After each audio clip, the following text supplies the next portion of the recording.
ডানহাতি medium pacer Jordan নেইলের বলটা of স্ট্যাম্পের বাইরে পড়ে চলে যাচ্ছিল, কিন্তু জয় দেখলেন মোক্ষম সুযোগ। সপাটে হাঁকালেন গালি অঞ্চল দিয়ে। বল বাউন্ডারির বাইরে, উৎসবের মঞ্চ লাক্কাতুরা। ১৯তম টেস্টে দ্বিতীয়বার শতক হাঁকানোর মাইলস্টোন দেশের মাটিতে, যা প্রথম। মাহমুদুল হাসান জয় প্রত্যাবর্তনের টেস্ট রাঙালেন সেঞ্চুরি দিয়ে। শ্রীলঙ্কা সিরিজে জায়গা হারানো ছেলেটা সুযোগ পেয়ে দেখিয়ে দিলেন নিজের জাত।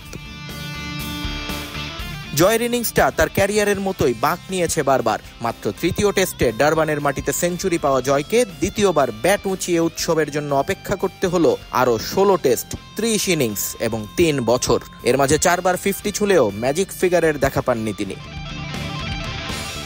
সিলেটের মাঠটাকে এবার নিজের গুডবুকে নিয়ে নিতে পারেন জয়। শেষবার ১৭ ইনিংস আগে যে ৫০ ইনিংস এসেছিল তার উইলো থেকে, সেটাও এই লাক্কাতুরায়। তাই বলাই যায় সিলেট খালি হাতে ফিরতে দিল না যুব বিশ্বকাপ জয়ী ক্রিকেটারকে।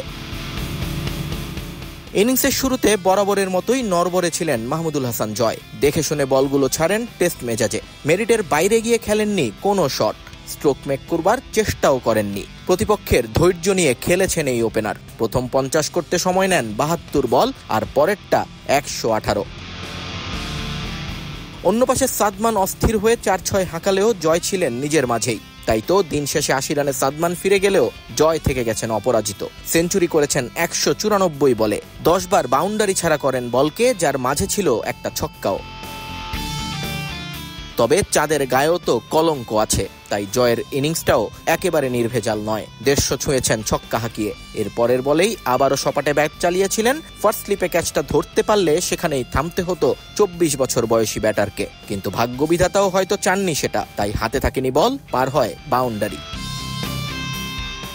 দিন শেষে জয় অপরাজিত ১৬৯। বল খেলেছেন ২৮৩টি। নিজের সঙ্গে সমর্থকদের স্বপ্নটাকেও এখন আরও বড় করেছেন। শতকটাকে যে এবার ডাবল করার পালা। নিয়ন মোহাইমিন, সময় সংবাদ, সিলেট।